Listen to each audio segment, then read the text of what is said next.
Dear students, आज के इस वीडियो में हमें पौधे के विभिन्न भाग टॉपिक में पुष्प के बारे में समझेंगे।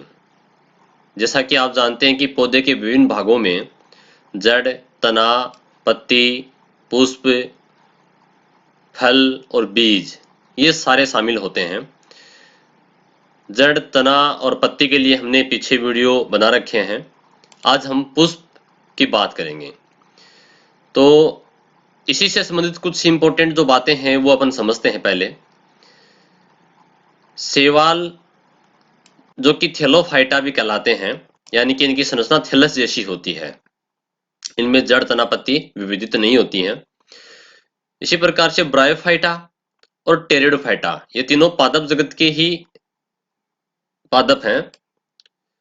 पादप जगत के समूह में रखा गया है शैवाल को भी, ब्रायोफाइटा को भी और टेरिडोफाइटा को।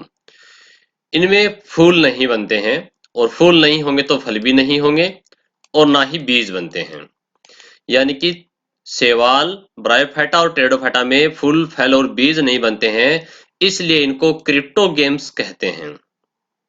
ऐसे पौधे जिनमें फूल नहीं बनते हैं वो क्या कहलाते हैं? क्रिप्टोगेम्स कहलाते हैं। दूसरा फिर है अनावर्त बीजी एवं आवर्त बीजी, यानी कि जिम्नोस्पर्मिक प्लांट और एंजियोस्पर्मिक प्लांट। ये अपन आगे समझेंगे कि अनावर्त बीजी कौन से होते हैं, आवर्त बीजी कौन से होते हैं। नीचे इसकी परिभाषा देखो दी हुई है दोनों ही। तो अनावर्त बीजी और आवर्त बीजी जो पौधे हैं उनमें फूल, फल और बीज बनते हैं। इन्हें फेनेरोगेम्स कहते हैं। इन्हें क्या कहते हैं? फेनेरोगेम्स कहा जाता है। अब देखिए यहां अपन बात करते हैं पहले अनावर्त बीजी, जिसे अपन जिम्नोस्पर्म भी कहते हैं। जैसा कि नाम से प्रकट हो रहा है, अनावर्त बीजी यानी कि जिसके बीज के चारों तरफ आवरण नहीं होता है। आवर्त बीजी यानी कि आवरण, बीज के चारों तरफ आवरण होता है तो वो तो आवर्त बीजी हो जाएंगे, और जिनके बीज के चारों तरफ आवरण नहीं होता है वो अनावर्त बीजी हो जाएंगे। ठीक है। अब देखो, हमें ये पता है कि बीज जो है वो बनता है बीजांड से। आगे अपन समझेंगे किस प्रकार से बनता है। ठीक। और पुष्प की जो संरचना है उसके अंदर जो स्त्रीकेसर वाला भाग है, अंडक है, उसमें यदि बीजांड अंडाशय से ढके नहीं होते हैं तो नगन बीजी कहलाते हैं। यानी कि नगन मतलब जिनके बीज के चारों तरफ आवरण नहीं है। अनावर्त बीजी बोल दीजिए या नगन बीजी बोल दीजिए, एक ही बात है। कहने का मतलब यह है कि जो बीजांड है उनके चारों तरफ अंडाशय नहीं पाया जाता है। अंडाशय फल का निर्माण करता है और बीजांड से बीज का निर्माण होता है। अब आप कहोगे सर ये बीजांड कहाँ है, अंडाशय कहाँ है? चलो अपन यहाँ थोड़ा सा देख लेते हैं इसको। पुष्प की संरचना में देखो, ये रहा, ये पूरा ये जो भाग है ये स्त्रीकेसर वाला भाग है, इसको अंडक भी कहते हैं। ठीक। नीचे फुला हुआ भाग जो है ये अंडाशय है, और अंडाशय में ये इसके बीजांड आप देख पा रहे हैं, ये बीजांड है। ठीक है। एक अंडाशय में एक बीजांड भी हो सकता है और एक से अधिक बीजांड भी हो सकते हैं। जैसा कि आप जानते हो कि जैसे मान लीजिए आम है, आम अपन खाते हैं तो आम जो फल है और उसके अंदर एक ही उसमें बीज होता है जिसे अपन गुठली भी कहते हैं, तो उसमें एक ही बीजांड है तो एक बीज होता है। जैसे अपन बात करें तरबूज की, तरबूज के अंदर क्या है? तरबूज एक फल है और उसमें बहुत सारे बीज होते हैं। इसका मतलब उसमें बहुत सारे बीजांड है। ठीक है। तो कहने का मतलब यह है कि जो अंडाशय है उस अंडाशय से तो बनता है फल, और अंदर जो बीजांड होते हैं उन बीजांड से बनते हैं बीज। ठीक। तो जो अनावर्त बीजी पौधे हैं उनमें बाहर अंडाशय नहीं होता है, अंडाशय नहीं होता है तो बीजों के चारों तरफ आवरण नहीं होगा, यानी कि वो अनावर्त बीजी हो जाएंगे। और आवर्त बीजी में क्या हो जाएगा कि आवर्त बीजी जो पादप हैं उनमें बीजांड जो है वो अंडाशय से ढके होते हैं, यानी कि बीजांड के चारों तरफ अंडाशय पाया जाता है, इसलिए वो आवर्त बीजी कहलाते हैं। ठीक है। जिसे अंग्रेजी में एंजियोस्पर्म भी कहते हैं। तो चलिए, ये तो बात हुई अपनी इसमें कुछ बेसिक बातें जहां से एग्जाम में क्वेश्चन आ सकते हैं। अब हम बात करेंगे कि आवर्त बीजी पादपों के शरीर को दो भागों में बांटा गया मुख्य रूप से, उसका मूल तंत्र और परवह तंत्र। मूल तंत्र में मूल यानी कि जड़ शामिल है, जिसके बारे में अपन अलग से पढ़ चुके हैं। और परह तंत्र यानी कि जो भूमि के ऊपर का भाग है, उसमें तना है, शाखाएं हैं और पत्तियां हैं, फूल, फल और बीज हैं। जैसा कि आप यहाँ डायग्राम में देख पा रहे हो, ये जो अंदर का नीचे का भाग है मिट्टी के अंदर, ये मूल तंत्र है। ठीक है। इसमें प्राथमिक मूल होती है, फिर उससे द्वितीयक मूल, तृतीयक मूल निकलती है। और ये जो ऊपर का भाग है, ठीक है, ये परोह तंत्र कहलाता है, जिसके अंदर ये इसका तना शामिल है, ठीक है, इसमें इसका फल शामिल है और इसकी पत्तियां शामिल हैं, ठीक है, पुष्प जो है ये भी इसी में आता है। तो हम यहाँ इस वीडियो में बात कर रहे हैं मुख्य रूप से पुष्प के बारे में, ठीक है। तो चलिए अपन पुष्प के बारे में समझते हैं कि पुष्प यानी कि फ्लावर या फूल एक ही बात है। यह पादपों का जनन अंग है। जो पौधे हैं उनके अंदर ये जनन अंग है, यानी कि यहाँ इसमें जो निषेचन की क्रिया होती है और उससे फल और बीज बनता है, बीज के अंदर भ्रूण होता है और बीज से आप सभी जानते हैं नया पौधा बनता है। तो एक प्रकार से नई संतति उत्पन्न होती है। इसलिए पुष्प का जो जनन अंग है, सॉरी, पादपों का जो जनन अंग है वो पुष्प को कहा जाता है, ठीक है। और थोड़ी इसमें कई परिभाषाएं आएंगी जहां मैं आपको बिल्कुल क्लियर कर दूंगा, जैसे कि पुष्प में और पुष्प कलिका में क्या अंतर है। देखो, ऐसा पुष्प जो अभी खिला नहीं है, बिना खिले पुष्प को पुष्प कलिका कहते हैं। पुष्प तो किसे कहते हैं जो खिल चुका है, जिसके अंदर अलग अलग हमें रंगीन पंखुड़ियां दिखाई दे रही हैं बिल्कुल, और जब पुष्प बंद होता है, खिलने से पहले की अवस्था है, उसे उस समय पुष्प कलिका कहते हैं, ठीक। और पुष्प एक रूपांतरित परोह है। परोह यानी कि परोह तंत्र, जो पौधे का जो शीर्ष भाग है, जैसे मान लीजिए अपन बात कर रहे हैं, यहाँ शीर्ष भाग है और यहाँ आगे वो शाखाएं बनती हैं, फिर ये आगे मान लीजिए इसमें पत्तियां बन रही हैं इसमें। तो यहाँ पर ये परोह भाग, जो इसका शीर्ष भाग यहाँ पर, जिसको अपन कोंपल भी कहते हैं, ये इसमें जब रूपांतरण होना शुरू होता है, ये हार्मोनल भी होता है, ठीक है। इसमें तापमान और प्रकाश की अवधि, वो बहुत सारी बातें इसमें काम करती हैं। कुछ जीन का भी रोल होता है, वो अपन आगे पढ़ेंगे कौन कौन से जीन है। जब तक कायिक वृद्धि होती जाती है तब तक इसमें पत्तियां बनती जाएंगी, परंतु जब कायिक वृद्धि रुक जाती है तो उस समय यहाँ पर ये जो इसका परो वाला भाग है ये रूपांतरित हो जाता है। रूपांतरित यानी कि मॉडिफाई हो जाता है किसके अंदर, पुष्प के अंदर, यानी कि इसमें पत्तियों की जगह फूल बनना शुरू हो जाता है, यहाँ फूल बन जाता है उसके बाद में, ठीक। तो इसलिए पुष्प को क्या कहते हैं, एक रूपांतरित परो, यानी कि यह परोह तंत्र का भाग है, ऊपरी भाग है। अब सामान्यतः एक पुष्प के अंदर कौन कौन से भाग होते हैं वो अपन समझेंगे। तो पुष्प में मुख्य रूप से जो भाग है वो एक तो है पुष्पासन, ठीक है, नाम ही क्या, पुष्पासन, पुष्प का आसन जहां पर पुष्प बैठा रहता है, विराजमान है। दूसरा इसमें होता है सहायक चक्कर। सहायक चक्कर जो पुष्प की सहायता करते हैं, यानी कि जनन के अंदर सहायता का काम करते हैं, जिसमें दो चीजें हैं, बाह्य दलपुंज और दलपुंज, विस्तार से पढ़ेंगे आगे अपन। और पुष्प का जो आवश्यक अंग है, क्योंकि ये जनन अंग है, तो जनन चक्कर जो इसमें होते हैं वो पुमंग और जायंग होते हैं। पुमंग जो कि नर भाग है, जायंग इसका स्त्री वाला भाग है। तो चलिए आगे देखते हैं अपन पुष्प के अंदर। जिस पुष्प में सभी चक्र पाए जाते हैं उसे पूर्ण पुष्प कहते हैं, यानी पूर्ण पुष्प कहलाता है। सभी चक्र का मतलब ये चारों चक्र कौन कौन से, बाह्य दलपुंज, दलपुंज, पुमंग और जायांग, जिस फूल में चारों होते हैं वो पूर्ण पुष्प कहलाता है, और जिसमें चार में से कोई एक भी नहीं होता है वो अपूर्ण पुष्प कहलाता है, ठीक है। तो यहाँ पर मुख्य रूप से पूर्ण पुष्प की बात कर रहे हैं। तो यहाँ पर देखिए पुष्प की एक संरचना आप देख पा रहे हैं। ये पुष्प जहां जिस भाग से शाखा से जुड़ा होता है वो पुष्प वृंत कहलाता है, ये भाग, ठीक। और जहां पुष्प वृंत आगे जाकर के थोड़ी सी इस प्रकार से फूली हुई अवस्था में आता है, जिसके ऊपर पुष्प के सारे भाग विराजमान है, तो ये भाग ये भाग इसका पुष्पासन कहलाता है, ठीक है। और सबसे बाहर जो हरे रंग की आप देखते हैं छोटी पत्ती नुमा संरचनाएं होती हैं, ये बाह्य दलपुंज कहलाती हैं। इनको बाह्य दलपुंज क्यों कहते हैं, क्योंकि जो रंगीन पंखुड़ियां हैं ये दलपुंज कहलाती हैं, ठीक है। एक को अपन दल कहते हैं और सभी को, जैसे दूसरी ये है, तीसरी ये है, इनको दलपुंज कहेंगे कमांड रूप से। तो यहाँ पर ये दल के बाहर होते हैं तो बाह्य दल नाम पड़ेगा। बाह्य का मतलब क्या था, बाहर पाए जाने वाले दल, ठीक है। दल के बाहर पाए जाने वाला भाग बाह्य दल कहलाता है।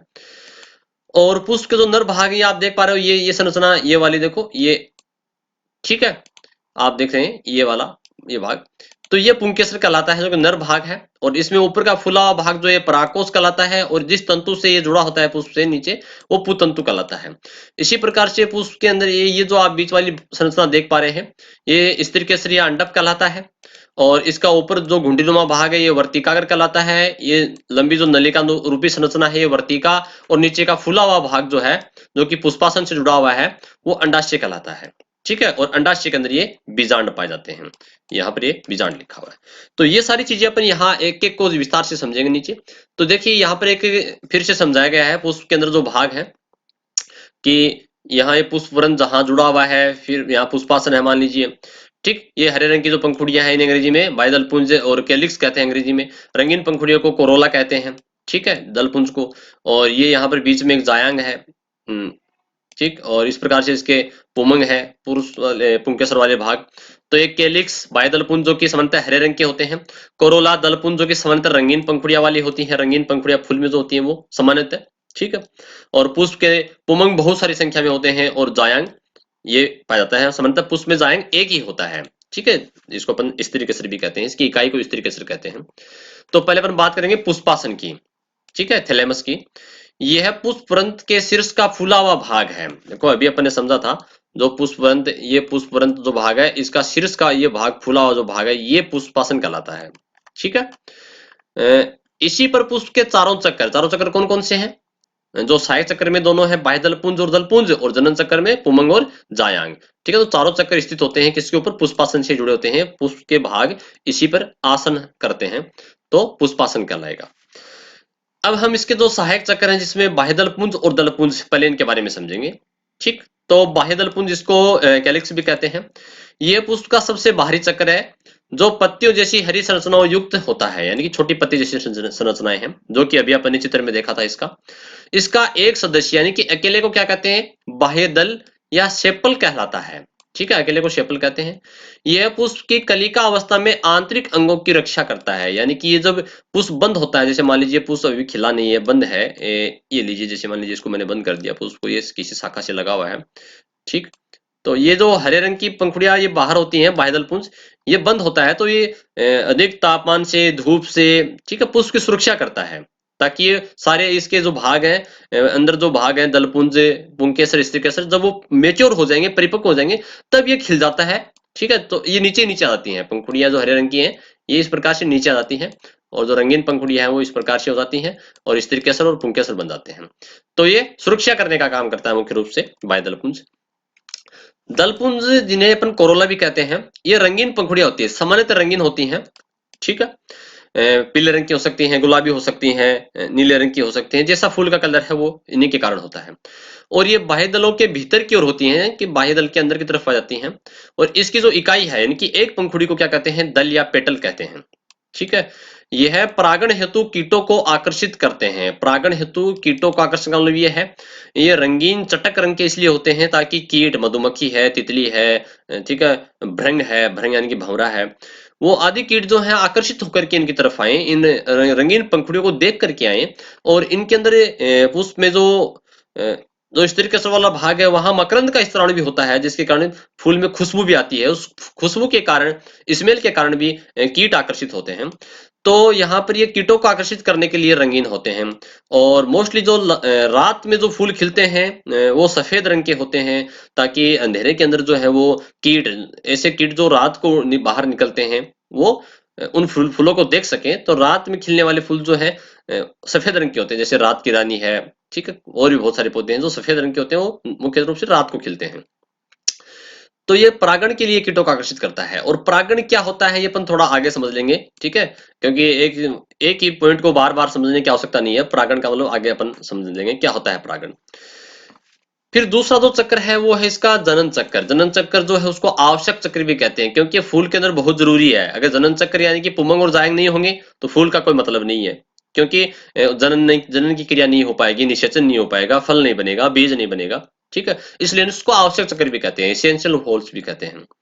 पहले अपन बात करेंगे पुमंग की, यानी कि एंड्रोशियम की। ठीक, पुमंग जो इसका पुंकेसर का ये जो भाग आपको दिखाई दे रहा है ये पूरा, ठीक है, देख पा रहे हो आप, ये ऊपर का जो घुंडीनुमा भाग है फुला हुआ है, पराकोष कहलाता है। ठीक है, और जब अपन पराकोष को इस प्रकार से इसकी काटते हैं, ठीक है, जैसे यहाँ से मैंने इसे काटा, तो ऊपर से अपन देखेंगे तो अपन को ये ऐसा दिखाई देगा। ठीक है, जिसमें आपको 4 चैम्बर आप देख पा रहे हैं ये। ठीक है, ये पराकोष, ये 4, इसमें 4 चैम्बर देख पा रहे हैं, और इनके अंदर छोटे छोटे जो कण बने हुए हैं, ये इन्हें कहते हैं परागकण। ठीक है, तो इन पराकोष के अंदर, इनके अंदर क्या बनते हैं? परागकण बनते हैं। ठीक है, अब देखो, इस एक अकेले को अपन क्या कहते हैं? पुंकेसर कहते हैं। ठीक है, इसकी इकाई क्या कहलाती है? पुंकेसर स्टेमन कहलाती है। जो पुमंग है उसकी इकाई पुंकेसर कहलाती है, और ये पुष्प का नर जनन भाग है। और प्रत्येक पुंकेसर एक लघु बीजाणु पर्ण होता है, यानी कि इसको एक एक नाम और दिया गया है, लघु बीजाणु पर्ण भी कहते हैं। ठीक है, पुंकेसर को क्या कहते हैं? लघु बीजाणु पर्ण भी कहा जाता है। तो कंफ्यूज होता ना, कुछ बुक्स में आपको लघु बीजाणु पर्ण का नाम मिलेगा। इसका शीर्ष भाग चपटा होता है, जिसे पराकोष कहते हैं, जैसा कि आप चित्र में देख पा रहे हो। ये ऊपर वाला फुला हुआ भाग इसकी बात कर रहा है। ठीक है, पराकोष में पराकणों का निर्माण होता है। एक पराकण से दो नर युग्मक, देखो जो पराकण, यहाँ आप छोटे छोटे कण देख रहे हैं ना, ये वाले कण। ठीक है, इसको मैं यहाँ बटा करके दिखा दूं, ये पराकण। तो इस पराकण के अंदर दो नर युग्मक बनते हैं। ठीक है, एक पराकण के अंदर दो नर युग्मक होंगे जो कि अगुणित होंगे, यानी कि अर्धसूत्री विभाजन की क्रिया यहाँ होती है, एन और एन, यानी कि गुणसूत्रों की संख्या आदि हो जाती है। तो अगुणित का मतलब आप समझ गए होंगे। ठीक है, तो नर युग्मक बनते हैं, ये अगुणित होते हैं, गुणसूत्रों की संख्या आदि हो जाती है। अगला जो भाग है वो स्त्री केसर वाला भाग, स्त्री वाला भाग, जिसको जायंग कहते हैं, गायनोशियम कहते हैं। पुष्प में मुख्य रूप से एक ही होता है। आप यहाँ देख पा रहे हैं बीज का जो भाग है फूल के अंदर, ये वाला।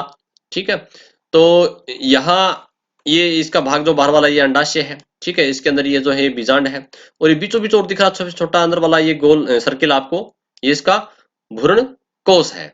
ठीक है, तो ये अपन आगे समझेंगे इसके बारे में। देखो, इसकी इकाई, यानी कि ये जब एक होता है, उसमें साधारणतः एक ही होता है, तो इसको स्त्री केसर या अंडप कहते हैं, या कार्पल भी कहते हैं। ठीक है, इसी के नाम है।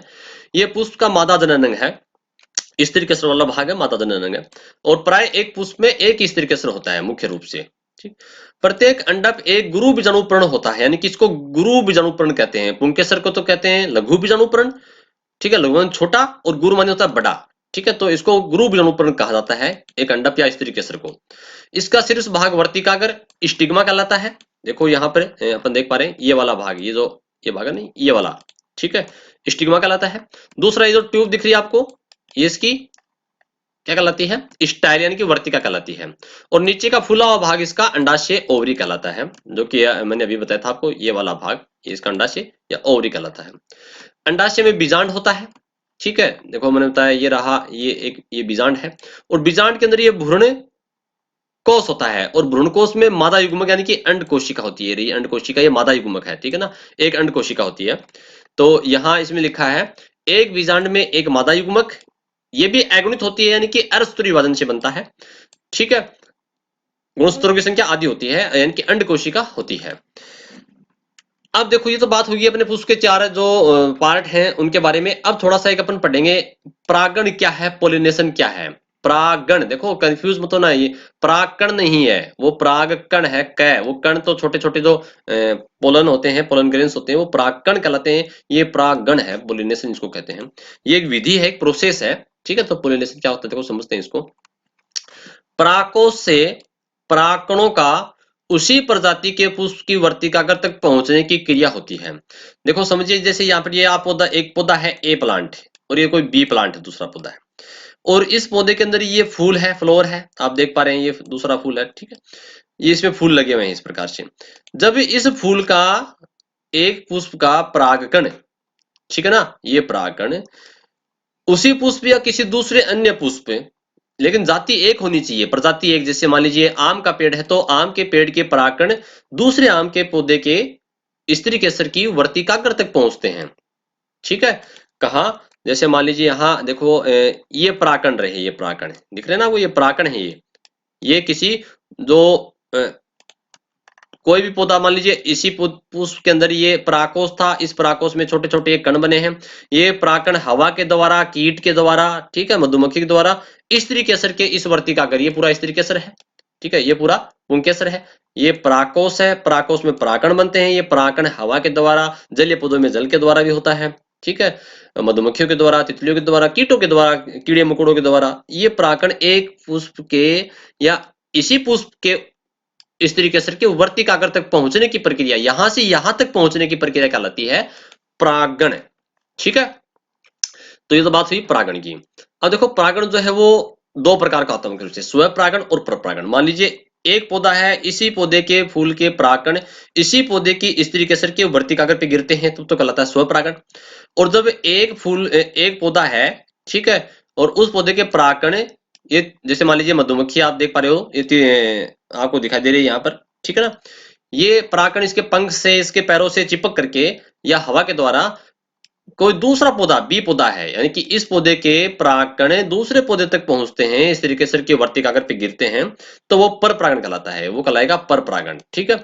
अब स्व परागण जो वो दो प्रकार का होता है। स्व परागण में दो भाग हैं, स्वक युग्मन और सजात पुष्पी। यानी कि जब एक फूल के, कोई एक पौधा है, ठीक है, एक प्लांट है, और उसमें एक फूल, उसी फूल के परागकण उसी फूल के स्त्री केसर के वर्तिकाग्र पे गिरते हैं, तब तो कहलाएगा स्वक युग्मन।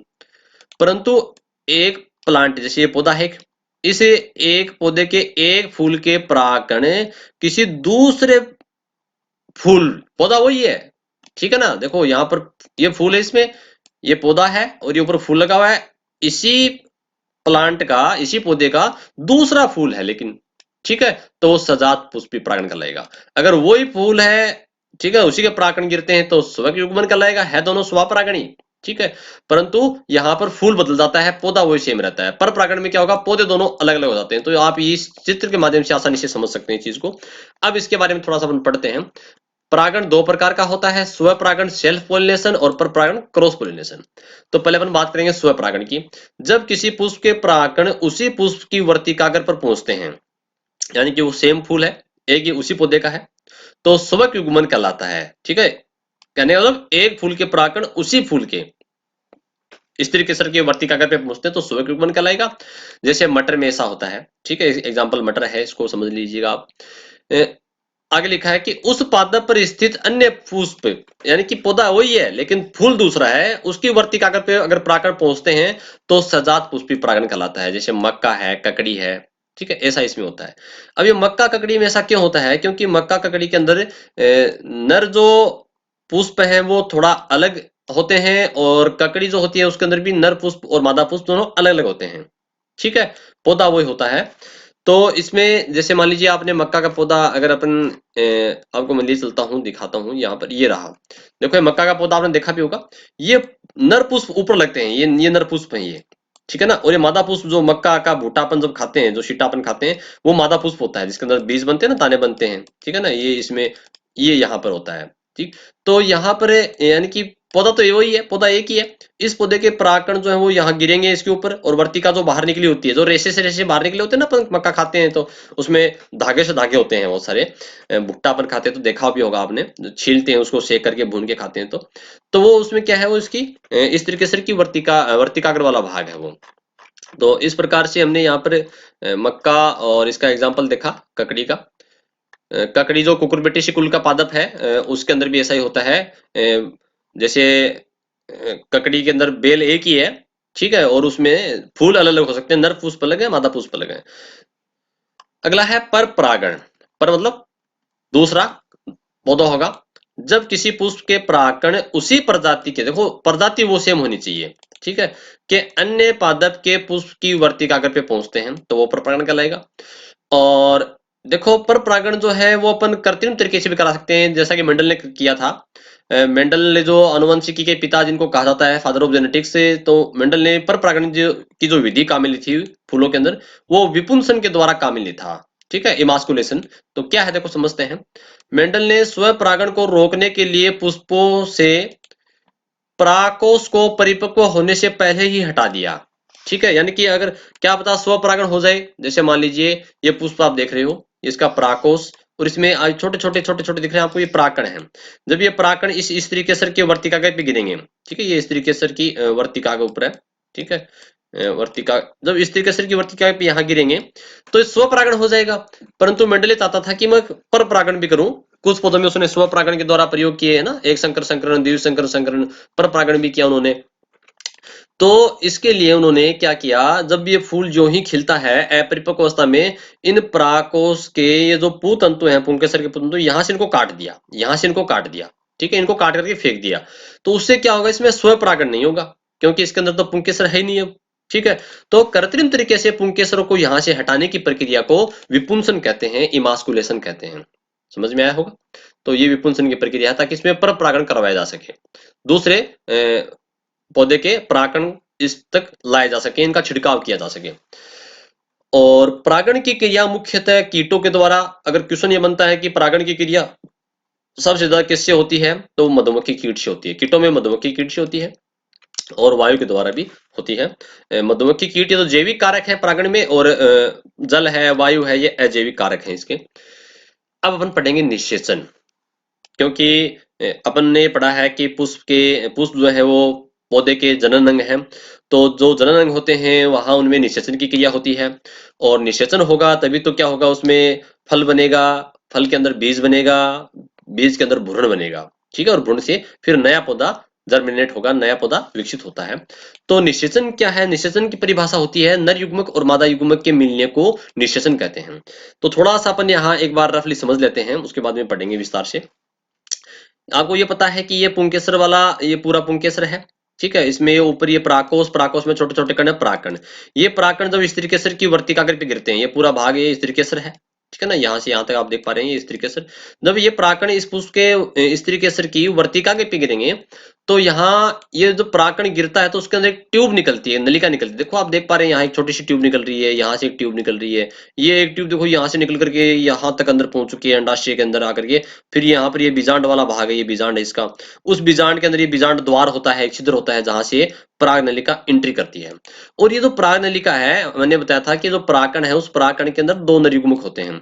तो ये नरयुग्मक जो इस पराग नलिका के अंदर ग्रोथ करते करते यहाँ से ये यहाँ तक पहुंच जाएंगे इस तरीके से के अंडाशय, ये अंडाशय में, अंडाशय से बीजांड के अंदर, और बीजांड के अंदर होता है भ्रूणकोश, ठीक है ना, ये अंदर दिख रहा है आपको, ये भ्रूणकोश है, और भ्रूणकोश के अंदर होती है अंड कोशिका, ये अंड कोशिका, ये बीच वाली कोशिका अंड कोशिका। तो दो नरयुग्मक है, एक नरयुग्मक ये रहा, एक नरयुग्मक ये रहा, एक नरयुग्मक जुड़ जाएगा इस तरीके सर के इस अंड कोशिका से, ठीक है। तो ये नरयुग्मक ये भी अगुणित है, यानी कि गुणसूत्रों की संख्या आती है, और अंड कोशिका के अंदर भी गुणसूत्रों की संख्या आती है, एन एन के मिलने से 2n, यानी कि जाइगोट बन जाएगा, युग्मनज बन जाएगा, और युग्मनज जो है भ्रूण का विकास करता है, ठीक। तो भ्रूण बनना शुरू हो जाएगा, और ये जो बीजांड है इस बीजांड से बीज बन जाएगा, और अंडाशय से फल बन जाएगा। इस प्रकार से अंडाशय से फल, फल के अंदर होता है बीज, और बीज के अंदर होता है भ्रूण। तो भ्रूण किससे बना? मादा युग्मक यानी कि अंड कोशिका के अंदर मादा युग्मक और नर युग्मक के मिलने से। तो अब दूसरा नर युग्मक है उसका क्या होगा? देखो दूसरा जो नर युग्मक है वो यहाँ भ्रूणकोश के अंदर एक द्विक के अंदर की संरचना होती है, ठीक है, यानी कि ये पहले दो होते हैं एन और एन, ठीक है ना, फिर ये एन एन आपस में जुड़ करके 2n हो जाते हैं, यानी कि द्विगुणित हो जाते हैं, और ये तीसरा नरयुग्मक और यहाँ पर आकर के इसके साथ जुड़ जाता है, तो ये 3n हो जाते हैं। तो त्रिगुणित संरचना बन जाती है। इस त्रिगुणित संरचना से बनता है भ्रूणपोष। भ्रूणपोष, पोष का मतलब होता है पोषण करने वाला। ये जो भ्रूण बनेगा, इस भ्रूण को जिंदा रहने के लिए पोषण की तो आवश्यकता है, क्योंकि जो बीज है, फल है, वो अपन ने कहीं रख दिया। अपन देखते हैं गेहूं के बीज हैं, बाजरे के बीज हैं, चावल के बीज, जो भी बीज अपन काम में लेते हैं, खेती बाड़ी करते हैं, तो उसमें वो बीज के अंदर जो भ्रूण है वो भ्रूण तो नष्ट हो जाएगा, मर जाएगा, उसका पोषण कौन करेगा? तो उसका पोषण ये भ्रूणपोष करता है। तो भ्रूणपोष का विकास किससे होता है? ये जो दो द्वितीयक केंद्रक हैं और एक तीसरा नरयुग्मक, इन तीनों के मिलने से बनता है भ्रूणपोष, जिससे भ्रूण का पोषण होता रहता है, भ्रूण को पोषण मिलता रहता है, भ्रूण जिंदा रहता है, ताकि बीज के अंदर जो भ्रूण है वो नष्ट नहीं होता। और अगर बीज के अंदर भ्रूण नष्ट हो जाएगा तो उससे पौधा विकसित नहीं होगा, ठीक है। अब अपन पढ़ते हैं, देखो यहाँ विस्तार से इसके बारे में, जो मैंने यहाँ पहले बताया है थ्योरेटिकल, वो उसके बारे में पढ़ते हैं। परागण द्वारा, परागण यानी कि परागण पहुंच गए इस तरीके से कि वर्तिकाग्र पर, ठीक है, परागण वर्तिकाग्र पर एकत्रित हो जाते हैं। ये जरूरी नहीं कि एक इस तरीके से पर केवल एक परागकण ही गिरेगा, बहुत सारे परागकण गिर जाते हैं। यहाँ परागण के अंकुरण से, परागकण का अंकुरण होगा यानी कि ट्यूब निकलेगी, से एक पराग नलिका, उसका ट्यूब का नाम क्या है? पराग नलिका, नलिका यानी कि ट्यूब उत्पन्न होती है। यह नलिका वर्तिका में प्रवेश कर अंडाशय तक पहुंचती है, तथा यहाँ स्थित बीजांड में उपस्थित एक सूक्ष्म छिद्र बीजांड द्वार द्वारा प्रवेश करती है। बीजांड में परागनलिका से दो नर युग्मक बीजांड में स्थित भ्रूणकोश तक पहुंचते हैं। देखो सारी बातें जो मैंने बताई स्टेप टू स्टेप चल रहे हैं। सबसे पहले यहाँ से परागकण आएगा, कहाँ? इस तरीके से वर्तिकाग्र पर, यहाँ गिर गया। यहाँ गिरने से क्या होगा? यहाँ से ट्यूब निकलेगी, ट्यूब जाएगी अंदर, ठीक है, कहाँ जाएगी? अंडाशय में, ये अंडाशय वाला भाग है। अंडाशय से फिर बीजांड में, बीजांड में एंट्री कहाँ से करेगी? बीजांड द्वार से, जो छिद्र है यहाँ से, और अंदर क्या है? भ्रूणकोश है। इस भ्रूणकोश के अंदर ये अंड कोशिका से संलयन होगा, और इसमें दो नरयुग्मक होते हैं। यहाँ एक नरयुग्मक, पहले नरयुग्मक की बात कर रहा है, का अंड कोशिका से संलयन होता है, यानी फ्यूजन होता है, जुड़ जाता है। यही वास्तविक निषेचन कहलाता है, यानी कि नरयुग्मक और अंड कोशिका यानी कि मादा युग्मक के मिलन को ही क्या कहते हैं? निषेचन कहते हैं, फर्टिलाइजेशन कहते हैं, और यही वास्तविक निषेचन है। इसके द्वारा युग्मनज यानी कि जायगोट का निर्माण होता है, और भ्रूण का परिवर्तन होता है, एम्ब्रियो का डेवलपमेंट होता है, भ्रूण बनता है। दूसरा नरयुग्मक क्या करेगा, दूसरा नरयुग्मक भ्रूणकोश में स्थित दो ध्रुवीय केंद्रक, मैंने बताया दो केंद्रक होते हैं, एन और एन, 2n बना लेते हैं, उनसे संलयन करेगा, उनके साथ फ्यूजन करेगा, जुड़ जाएगा और एक त्रिक केंद्र की संरचना बना लेगा, क्योंकि द्वि केंद्र की संरचना पहले से ही है और एक नरयुग्मक तो त्रिक केंद्र की हो गया, 3n स्ट्रक्चर हो गई, यानी कि त्रिगुणित हो गया। ठीक है, संरचना बनाता है, इसे त्रिक संलयन कहते हैं। क्या कहते हैं इसको, ट्रिपल फ्यूजन कहते हैं। त्रिक यानी कि 3 फ्यूजन हुआ है, पहले दो ध्रुवीय केंद्रक आपस में जुड़े और तीसरा फिर ये और आके जुड़ गया, तो इन तीनों के जुड़ने से ये त्रिक संलयन होता है। इसके द्वारा भ्रूणपोष का निर्माण होता है। भ्रूणपोष का काम क्या है, भ्रूण का पोषण करना। जो बातें मैंने बताई थी आपको, ये रहा दूसरा नरयुग्मक, ये जुड़ेगा इस बीच वाले, ये दो आपको दो दिख रहे हैं ना, एक और ये दो, ये द्विकेंद्रक है और ये एक और यहाँ नरयुग्मक आकर के इधर से यहाँ पहुंच जाएगा, तो ये त्रिक केंद्र की संरचना हो जाएगी और ये भ्रूणपोष का निर्माण करता है। इस प्रकार वास्तविक निषेचन और त्रिक संलयन को दोहरा निषेचन, डबल फर्टिलाइजेशन कहते हैं। बहुत इंपॉर्टेंट परिभाषा ये, डबल फर्टिलाइजेशन या दोहरा निषेचन किसे कहते हैं, यानी कि दोहरे का मतलब है दो बार। एक बार तो वास्तविक निषेचन हुआ, नरयुग्मक मादा युग्मक, ठीक है, उनका संलयन, और दूसरा क्या हुआ, त्रिक संलयन, यानी द्विकेंद्रक और यहाँ पर एक नरयुग्मक का संलयन। तो ये दो बार निषेचन होने के कारण इसको दोहरा निषेचन कहा जाता है। लेकिन वास्तविक निषेचन कौन सा है, नरयुग्मक मादा युग्मक का संलयन ही वास्तविक निषेचन कहलाता है। आगे लिखा कि अंडाशय से फल, देखो अंडाशय से क्या बनेगा, फल बनेगा, और बीजांड से क्या बनेगा, बीज बनेगा। ठीक है, और युग्मनज भ्रूण में परिवर्तित हो जाएगा, भ्रूणपोष उसका पोषण करेगा। तो चलिए आगे देखते हैं।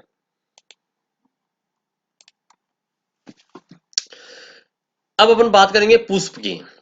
पुष्प ऐसे फूल जिसमें केवल जो जनन अंग है वो एक ही हो, या तो पुंकेसर वाला भाग ही हो या स्त्रीकेसर वाला भाग ही हो, तो उसे अपन एक लिंगी पुष्प कहते हैं, यूनिसेक्सुअल पुष्प, फ्लावर कहते हैं। यानी कि ऐसे पादप जिनके पुष्प में पुंकेसर या तो पुंकेसरी होगा अथवा स्त्री केसरी या स्त्री केसरी होगा, में से कोई एक उपस्थित हो, एक लिंगी पुष्प कहलाते हैं। जैसे मक्का में फूल ऊपर की तरफ है ना, वो तो क्या है, नर पुष्प है। देखो ये रहे इसमें, ये नर पुष्प, यहाँ ये सारे नर पुष्प हैं ये, ठीक है ना। तो ये कैसा है, ये पुष्प कैसा है, एक लिंगी पुष्प, पुष्प की बात कर रहे हैं अपन। ठीक है, इसी प्रकार से जैसे अपन आगे और बात करें, पपीते के अंदर भी ऐसा होता है। पपीते के अंदर जो पौधा होता है वो वैसे अलग अलग पौधे होते हैं, नर पुष्प का पौधा अलग ही होता है, मादा पुष्प का पौधा अलग होता है। आपने देखा होगा पपीते के पौधे अपन लगाते हैं तो उसमें सभी पौधों के फल नहीं लगते हैं, फूल तो आते हैं। फल क्यों नहीं लगते, क्योंकि वो जो नर पुष्प है, तो नर पुष्प में तो पुंकेसर होता है, स्त्री केसर होता ही नहीं है, इसलिए वहां पर क्या नहीं होगा, उसमें फूल तो आएंगे, फूल तो खिल जाएगा, क्योंकि उसमें पुंकेसर वाला भाग है, लेकिन फल नहीं बनेगा, क्योंकि फल तो स्त्री केसर वाले भाग अंडाशय से बनता है। ठीक है, इसलिए पपीते के, सभी पपीते के जो पौधे हैं उनके फल नहीं होता है, फल नहीं बनता है। इसी प्रकार से जैसे खजूर के पौधे भी अलग अलग होते हैं, मेल और फीमेल, नर और मादा।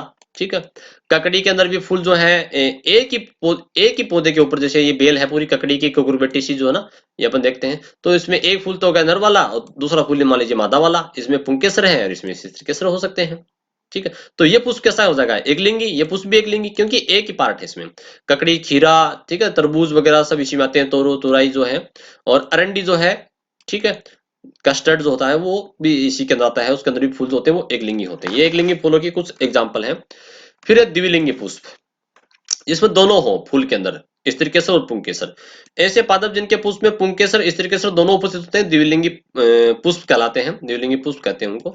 पादप गलत है, काट दीजिए यहाँ पर। जैसे सरसों का है, गुलाब है, पिटूनिया है, धतूरा है, गुड़हल है, ठीक है, ये सारे द्विलिंगी पुष्प हैं। और गुड़हल आप जानते होंगे, गुड़हल जिसको चाइना रोज भी कहते हैं, लाल रंग के फ्लोर आते हैं। आगे है एक लिंगासरी पादप और उभय लिंगासरी पादप। देखो थोड़ी सी दो डेफिनेशन और है जो अपने लिए इंपोर्टेंट है। नर एवं मादा पुष्प जब अलग अलग पौधे पर लगे होते हैं, जैसे होता है पपीता, खजूर, है ना, तो वो एक लिंगासरी पादप कहलाएगा। यानी कि एक पौधे के ऊपर ही एक ही प्रकार के फूल है सारे, नर, एक पौधा जिसपे नर ही नर होंगे और एक पौधे पे मादा ही मादा होंगे, तो एक लिंगासरी पादप कहलाएगा। उभय लिंगासरी पादप यानी कि जिसपे दोनों होते हैं, नर और मादा फूल, ठीक है, लेकिन उनकी लोकेशन अलग अलग हो सकती है। जैसे मक्का के अंदर नर फूल यहाँ है, लेकिन मादा फूल जो कहाँ है वो नीचे है, मादा पुष्प नीचे होता है यहाँ पर जो मक्का, ठीक है, छिटा बनता है, बूटा बनता है। नर व मादा पुष्प जब एक ही पौधे पर लगे हों, लेकिन लोकेशन क्या होगी दोनों की अलग अलग हो सकती है, ठीक है। तो उभयलिंग श्रेणी कहलाते हैं, जैसे तुरही के अंदर बताया, लौकी के अंदर मैंने बताया, ठीक है ना। कद्दू वगैरह है वो सारे इसी के एग्जाम्पल हैं। कुकुरबिटेसी कुल के अंदर जो ये तुरही, लौकी, ठीक है, ये इसमें आते हैं। अब यहाँ पर अंत में अपन कुछ इंपॉर्टेंट बातें और पढ़ेंगे जो कि फूल से संबंधित हैं और एग्जाम्स के अंदर कई बार पूछ जाती हैं, कंपटीशन एग्जाम के अंदर। तो यहाँ कुछ नोट्स इसमें हैं, कुछ इंपॉर्टेंट बातें हैं, नोट अपन लगा करके लिखा है। पहली बात यह है कि पुष्पों का अध्ययन करना क्या कहलाता है। तो पुष्पों का अध्ययन करना, फ्लोरिन की स्टडी करना जो है एंथोलॉजी कहलाता है, उसे एंथोलॉजी कहते हैं। ये एक टर्म है, एक शब्दावली है। सबसे बड़ा पुष्प जो है वो रेफलिशिया है। देखो ये रहा, एक ये रेफलिशिया एक परजीवी पौधा होता है और काफी बड़ा फूल आप देख पा रहे हैं, इतना बड़ा, ठीक है। इसमें केवल फूल फूल ही बाहर दिखता है, कोई पत्ती वगैरह इसमें बाहर नहीं दिखती हैं। और सबसे छोटा पुष्प जो है वो वुल्फिया होता है। सबसे छोटा फूल क्या होता है, वुल्फिया, बहुत ही छोटे आकार का होता है। सबसे बड़ा बीजांड, बीजांड की बात कर रहे हैं, वो साइकस पादप का होता है। साइकस पौधा जो है जिम्नोस्पर्मिक प्लांट है। ये आप देख रहे हैं साइकस पौधा, जिसको अपन सजावट के तौर पर आपने कई बाग बगीचों में देखा होगा। साइकस का पौधा खजूर जैसा ही होता है, ठीक है। तो इसका बीजांड जो है काफी सबसे बड़ा, पादप जगत में सबसे बड़ा बीजांड साइकस का होता है, जो कि एक जिम्नोस्पर्मिक प्लांट है। लौंग को पुष्प कलिका से प्राप्त करते हैं। लौंग जो भी मसाले के रूप में अपन काम में लेते हैं ना, लौंग चाय पत्ती, चाय वगैरह में डालने के लिए, ठीक है ना, या सब्जी वगैरह में डालने के लिए। तो लौंग जो होती है वो क्या होती है, पुष्प कलिका है। देखो आपने लौंग देखी होगी, लौंग की आकृति कैसी होती है, मैं यहाँ आपके बना रहा हूँ, इस प्रकार से होती है, ऐसे, ठीक। तो ये पुष्प कलिका है, यानी कि ये फूल है लेकिन अभी खिला नहीं है, ठीक है। देखो क्वेश्चन बहुत इंपॉर्टेंट बनता है कि लौंग पौधे के कौन से भाग से प्राप्त होती है, पुष्प से या पुष्प कलिका से। तो सही आंसर होगा पुष्प कलिका से। पुष्प कलिका किसे कहते हैं, ऐसा फूल जो भी खिला नहीं है, ठीक है, वो पुष्प कलिका कहलाता है। तो लौंग पुष्प कलिका से प्राप्त होती है। आगे है सोल्डेनेला। सोल्डेनेला एक पौधा है, ठीक है, जो शीतोद्भिद यानी कि बर्फीले क्षेत्र में पाया जाता है। सोल्डेनेला प्लांट है वो, यानी कि क्रायोफाइट्स है। क्रायोफाइट्स का मतलब जो बिल्कुल बर्फीले इलाकों में होता है।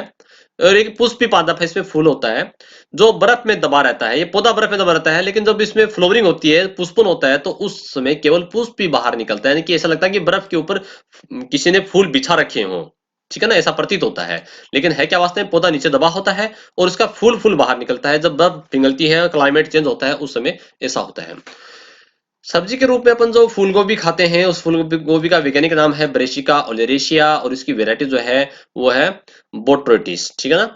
और अपन क्या खाते हैं, इसका पुष्पक्रम खाते हैं। क्या है, पुष्पक्रम। जैसे ब्रोंकली होती है ना, ब्रोंकली भी का भी अपन पुष्पक्रम खाते हैं, जिसको सलाद के रूप में खाते हैं। केसर, केसर जिसका उपयोग अपने मिठाइयों वगैरह में खूब करते हैं, या दूध के अंदर डालकर भी दूध केसर ना शादी समारोह के अंदर पीते हैं। तो ये केसर एक पौधे से प्राप्त होता है। केसर का जो पौधा है उसका नाम है क्रोकस, वैज्ञानिक नाम जो है क्रोकस सेटिवस, ठीक है ना। ये क्रोकस सेटिवस इसका वैज्ञानिक नाम या वानस्पतिक नाम है। और केसर पादप के पुष्प से वर्तिकाग्र यानी कि जो स्टिग्मा है उससे प्राप्त होता है। जो स्थिरकेसर वाला भाग है ना, उसकी वर्तिकाग्र स्टिग्मा से केसर प्राप्त किया जाता है। बहुत इंपॉर्टेंट क्वेश्चन है, कई बार एग्जाम्स में पूछा गया है। अगला प्रश्न है, राजस्थान का राज्य पुष्प। राजस्थान का राज्य पुष्प क्या है, रोहिड़ा है। रोहिड़े के पुष्प को, जिसको मारवाड़ का सागवान भी कहते हैं, क्योंकि इसकी लकड़ी सागवान की तरह इंपॉर्टेंट है। तो मारवाड़ क्षेत्र में बहुत ज्यादा होता है, तो मारवाड़ का सागवान इसका उपनाम हो गया है। वैज्ञानिक नाम है टेकोमेला अंडुलेटा। और भारत का अपना जो राष्ट्रीय पुष्प है वो है, आप जानते हैं, वो कमल है। और अगला पॉइंट है, पुष्पन के प्रारंभन को होम्योटिक सेलेक्टर जीन्स नियंत्रित करते हैं। देखो पौधे के अंदर अपने शुरू में पढ़ा था कि एक रूपांतरित प्रो है, यानी कि जब पौधे के अंदर पत्तियां बनती रहती हैं तो वो पत्तियां बननी अचानक बंद हो जाती हैं और फ्लोरिंग स्टार्ट हो जाती है, फूल बनने शुरू हो जाते हैं। तो वो फूल बनने प्रारंभ क्यों होते हैं, क्योंकि पौधे के अंदर जो कोशिकाएं हैं, कोशिकाओं में क्या है, केंद्रक, और केंद्रक में जो गुणसूत्र हैं, गुणसूत्रों में जीन है। तो उनके अंदर कुछ जीन ऐसे होते हैं, वो जीन नियंत्रित करते हैं किसको, फ्लोरिंग को, पुष्पन को प्रारंभ करते हैं। और उन जीन का नाम है homeotic selector gene. Homeotic selector gene जो है वो जीनों का एक ग्रुप है, बहुत सारे जीन होते हैं, ठीक है। तो ये अलग अलग जीन है, उनके नाम भी अलग अलग हैं, लेकिन इन सभी को कंबाइंड रूप से होम्योटिक सेलेक्टर जीन कहते हैं, जो कि पुष्पन को नियंत्रित करते हैं। और मुख्य रूप से पुष्पन पौधे के जो पहले कायिक वृद्धि होती है, और जब उसका अंतिम जो होता है, जैसे मान लीजिए एक वर्षीय पादप है, फसल वगैरह है, अपन बाते हैं, खेतों में बोते हैं, वो जैसे मान लीजिए चना है, ठीक है, मटर है, तो जब अपनी आयु पूरी कर रहा होता है तो अंतिम पड़ाव के समय उसमें पुष्पन होता है, यानी कि कहने का मतलब ये है स्ट्रेस के समय। स्ट्रेस के दौरान भी पुष्पन जल्दी होता है। जैसे मान लीजिए कोई पौधा है, उसको पानी नहीं मिल रहा है, प्रतिकूल परिस्थितियां हैं, तो उस समय वो जल्द से जल्द क्या करेगा, उनके जो जीन्स हैं वो पुष्पन को प्रारंभ कर देंगे ताकि वो अपने वंश को बचा सके। जल्दी पुष्पन होगा तो निषेचन हो जाएगा, निषेचन होगा तो वो बीज बना देगा, और जब बीज बन जाएंगे तो पौधा तो नष्ट हो जाएगा, क्योंकि प्रतिकूल परिस्थिति थी, इसलिए वो जल्द से जल्द सारी प्रोसेस पूरी करता है जल्दी ही। स्ट्रेस हार्मोन, जिसको एब्सिसिक एसिड भी कहते हैं, ठीक है, पौधे के अंदर, जो कि पौधे को प्रतिकूल परिस्थिति में सामना करने के लिए तैयार करता है। तो एक वो स्ट्रेस हार्मोन भी यहाँ काम करता है पुष्पन को। अगला है वर्नेलिल। वो देखो, वर्नेलिन एक रासायनिक पदार्थ है, ठीक है, ये पौधों में बनता है, पुष्प पौधों में। तो ये पुष्पन की क्रिया को प्रारंभ करने वाला हार्मोन हार्मोन है फ्लोरिजन। तो नाम ही क्या, फ्लोरिजन, यानी कि फ्लोर से नाम पड़ गया, फ्लोरिजन का पूर्वगामी है। देखो, हार्मोन जो है फ्लोरिजन होगा। अब लेकिन ये फ्लोरिजन हार्मोन पहले नहीं होता है, ये पहले क्या होता है, ये वर्नेलिन होता है। तो वर्नेलिन जो है वो फ्लोरिजन में कन्वर्ट हो जाता है, बदल जाता है, और जब वर्नेलिन फ्लोरिजन हार्मोन में बदल जाता है तो पौधे के अंदर पुष्पन प्रारंभ हो जाता है। ठीक है, ये हार्मोन, और भी बहुत सारे हार्मोन है, नीचे पढ़ेंगे अपन, जो पुष्पन को अलग अलग पौधों के अंदर पुष्पन को प्रेरित करते हैं। तो यहाँ पर एक चीज ये बनती है कि फ्लोरिजन जो हार्मोन है, ठीक है, इसका पूर्वगामी क्या है, पूर्वगामी इससे पहले क्या बनता है, तो वर्नेलिन बनता है। या ऐसे बोल दीजिए, वर्नेलिन जो है वो फ्लोरिजन हार्मोन का पूर्वगामी है। आगे देखिए, और हार्मोन अपन बात करें, हार्मोन जैसे जिब्रेलिन हार्मोन है, ये दीर्घ दिवस पादपों में, दीर्घ दिवस यानी कि जिसको अपने दीर्घ मतलब लॉन्ग, ठीक है, दिवस यानी कि डी, डे, और पी मतलब प्लांट, इसको शॉर्ट में एलडीपी कहते हैं, ठीक है, लॉन्ग डे प्लांट्स। दीर्घ दिवस पादप यानी कि ऐसे पौधे जिनके अंदर पुष्पन जब तब होता है जब उनको अधिक समय प्रकाश या ताप मिलता है, ठीक है, ज्यादा टाइम तक मिलेगा, तो उस समय जिब्रेलिन हार्मोन जो होता है पौधों के अंदर, वो दीर्घ दिवसीय पादपों के अंदर पुष्पन को प्रेरित करता है। इसी प्रकार से साइटोकाइनिन जो हार्मोन है वो लघु दिवसीय पादपों के अंदर, लघु यानी कि ए शॉर्ट डे प्लांट, ऐसे पौधे जिनमें पुष्पन कब प्रेरित होता है, जब प्रकाश कम समय के लिए मिलता है, ठीक है, ऐसे पौधे जिनको कम टाइम के लिए प्रकाश मिलेगा, ताप मिलेगा, तो उस समय उसके अंदर पुष्पन शुरू होता है, तो उनको शॉर्ट डे प्लांट कहते हैं। तो शॉर्ट डे प्लांट के अंदर साइटोकाइनिन हार्मोन जो है वो मुख्य भूमिका निभाता है, फ्लोरिन के अंदर पुष्पन को प्रेरित करता है। और ऑक्सिन जो हार्मोन है वो दिवस उदासीन पादपों में, डे न्यूट्रल प्लांट, ठीक है, DNP, जिसको डे न्यूट्रल प्लांट भी कहते हैं, दिवस उदासीन प्लांट, ये ऑक्सिन हार्मोन जो जिनके ऊपर किसी प्रकाश का ज्यादा प्रभाव नहीं पड़ता है, यानी कि ये अपने जीवन के अंतिम समय के अंदर, जैसे एक वर्षीय पादप हैं, द्विवर्षीय पादप हैं, जो अपनी आयु पूरी कर रहे होते हैं, तो उस समय वो क्या करते हैं, पुष्पन को प्रारंभ करते हैं। तो ऑक्सिन हार्मोन उन पौधों के अंदर, डे न्यूट्रल प्लांट्स के अंदर पुष्पन को प्रेरित करता है, ठीक है। फिर आगे लिखा था इथाइलिन पुष्पन निरोधी हार्मोन है। इथाइलिन जो हार्मोन है ये पुष्पन को रोकने का काम करता है, ठीक है, पुष्पन को रोकने का काम करता है, लेकिन ये इथाइलिन कुछ पादपों के अंदर पुष्पन को प्रेरित भी करता है। जैसे पाइनएप्पल जो पौधा है, अनानास जिसको कहते हैं, उसके अंदर इथाइलिन हार्मोन पुष्पन को प्रेरित भी करता है, लेकिन अधिकांशतः क्या करता है, ये पुष्पन को रोकने का काम करता है, पुष्पन को निरोधी का मतलब रोकना होता है, ठीक। आगे देखिए, पुष्प से संबंधित और कुछ रोचक बातें जो हैं, जो एग्जाम्स के अंदर आ सकती हैं, वो है एक पौधा जिसका नाम है टेसू, या इसको ढाक भी कहते हैं, ठीक है, या इसको पलास भी कहते हैं। इसी एक ही पौधे का नाम है टेसू, ढाक या पलास। वैज्ञानिक नाम है ब्यूटिया मोनोस्पर्मा, ठीक है, इसका वानस्पतिक नाम ब्यूटिया मोनोस्पर्मा है। ये पादप मुख्य रूप से जंगल में पाया जाता है। इसके पादप जंगल में, और लाल रंग के फूल होते हैं, बहुत बड़ी मात्रा में लाल रंग के फूल होते हैं इसके। और जब इसके फूलों के जो परागकण है वो जब हवा चलती है तो हवा के अंदर परागकण बहुत हल्के होते हैं और फैल जाते हैं, ठीक है। तो उससे क्या होता है, जब इसके फूलों के जो परागकण हवा में फैल जाते हैं तो ऐसा लगता है जैसे जंगल में आग लग गई हो। दूर से कोई आदमी देखता है तो उसको लगता है कि वहां जो ऊपर जो हवा चल रही है उस हवा के अंदर लाल रंग के परागकण बहुत ज्यादा मात्रा में हो जाते हैं, तो लगता है कि जंगल में आग लग गई होगी, ऐसा प्रतीत होता है। इसलिए इसको जंगल की ज्वाला कहते हैं, फ्लेम ऑफ फॉरेस्ट भी कहा जाता है, जंगल की आग या जंगल की ज्वाला भी कहा जाता है इसको, ठीक है। और इसके फूल जो है वो एक प्रकार से औषधीय कैटेगरी में आते हैं, यानी कि जब लू लग जाती है तो इसके फूलों को पानी में भिगो करके नहाने से जो है लाभ मिलता है, आराम मिलता है। और फूलों की अपन बात करें औषधीय के तौर पे, जैसे खेजड़ी का जो फूल है, खेजड़ी में जो फूल होते हैं जाटी में, तो खेजड़ी जो है वो राजस्थान का राज्य वृक्ष है। और इसके फ्लोर को फूलों को अपन मिंजर भी कहते हैं। तो मिंजर जो है गर्भपात को रोकने का काम करती है। ऐसी महिलाएं जिसके अंदर गर्भ ठहरता नहीं है, ठीक है, बार बार अबॉर्शन हो जाता है, अपने आप ही सफाई हो जाता है, तो उनको गर्भपात को रोकने के लिए भी मिंजर का प्रयोग किया जाता है। आगे अपन बात कर रहे हैं सेब। देखो सेब जो अपन फल अपन खाते हैं सर्दियों के अंदर काफी, ठीक है। और एक मैं यहां से लूंगा नाशपाती, ठीक है। सेब और नाशपाती जो अपन खाते हैं वो पुष्प का जो मासल पुष्पासन होता है, वास्तव में क्या होता है पुष्पासन, क्या होता है देखो, ये ये मैंने बनाया यहाँ पर पुष्पासन, ठीक है। और ये मैंने मान लीजिए यहाँ पर इसके बाह्य दलपुंज बना दिए, ये इसके दलपुंज पंखड़ियां बना दिए, इसे रफली बना रहा हूँ। और ये इसका इस तरीके से वाला भाग बना दिया मैंने ये ऊपर। तो यहाँ देखिएगा अपन बात ये कर रहे हैं कि ये जो इसका पुष्पासन वाला भाग है, नीचे वाला ये भाग पुष्पासन, और ये बीच में इसके क्या है, ये मान लीजिए इसका बीजांड है और ये इसका अंडाशय है। तो ये जो पुष्पासन वाला भाग है ये क्या काम करेगा, ये पुष्पासन वाला भाग ये इसको घेर लेगा यहाँ से ऊपर तक, ठीक है ना, यहाँ से यहाँ तक इसको घेर के बंद कर देगा। तो ये पुष्पासन जो है यही इसका खाने वाला भाग होता है, मांसल पुष्पासन जिसको कहते हैं। गुद्दे नुमा जो होता है अपन खाते हैं सेब और नाशपाती में, ठीक है। तो बहुत इंपॉर्टेंट है, इनको आभासी फल भी कहते हैं। क्या है ये, आभासी फल एक प्रकार से। इसी प्रकार से स्ट्रॉबेरी जो है रस भरी और अखरोट होते हैं, ठीक है, ये भी पुष्पासन से ही विकसित होते हैं, कुछ भाग इनमें पुष्पासन का भी होता है। अगला प्रश्न है, पॉइंट है, भारत में आयातित गेहूं, यानी कि भारत में आयात किया गया है बाहर से विदेशों से, ठीक है। और मुख्य रूप से भारत में जब गेहूं आयात किया गया था, जैसे अमेरिका से किया गया था अकाल के समय, तो उसमें एक अपने सत्यानाशी जिसको कहते हैं आर्जिमोन मैक्सिकाना, ठीक है, जो कि अपने खूब फल फैल चुका है, खरपतवार की तरह फैल चुका है। और उसके जो बीज होते हैं सत्यानाशी के, आर्जिमोन मैक्सिकाना के, उसके बीजों से तेल निकाल करके सरसों के तेल में मिलावट भी की जाती है, जो कि नुकसानदायक है शरीर के लिए, रोग फैलता है उससे।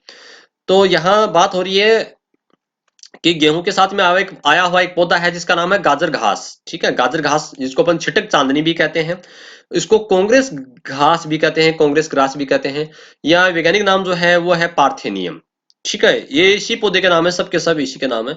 तो इसके अंदर क्या होता है, इसके जो फूल होते हैं उन फूलों से छोटे छोटे फूल आते हैं सफेद रंग के, और उनके जो परागकण है उन परागकणों से मनुष्य में एलर्जी होती है, ठीक है। तो ये एलर्जेटिक अस्थमा उत्पन्न करता है, एलर्जी उत्पन्न करता है, जिससे खांसी जो है छींक है, फेफड़ों की जो एलर्जी है वो शुरू हो जाती है। तो ये एक क्वेश्चन यहाँ से बन जाता है कि कौन से पौधे से परागकणों से एलर्जी उत्पन्न होती है, तो वो है पार्थेनियम या कांग्रेस ग्रास, या इसको गाजर घास भी कहते हैं। आगे इसमें बात है कि मेंडल द्वारा प्रयोग में लिए गए उद्यान मटर। देखो मेंडल ने जो प्रयोग किए थे मटर के पौधे पर, वो कौन से पौधे पे किए थे, उद्यान मटर पे। मटर कई प्रकार का होता है, मीठी मटर, जंगली मटर, उद्यान मटर। तो उद्यान मटर पे क्या था, जिसका वैज्ञानिक नाम है पायसम सेटाइवम।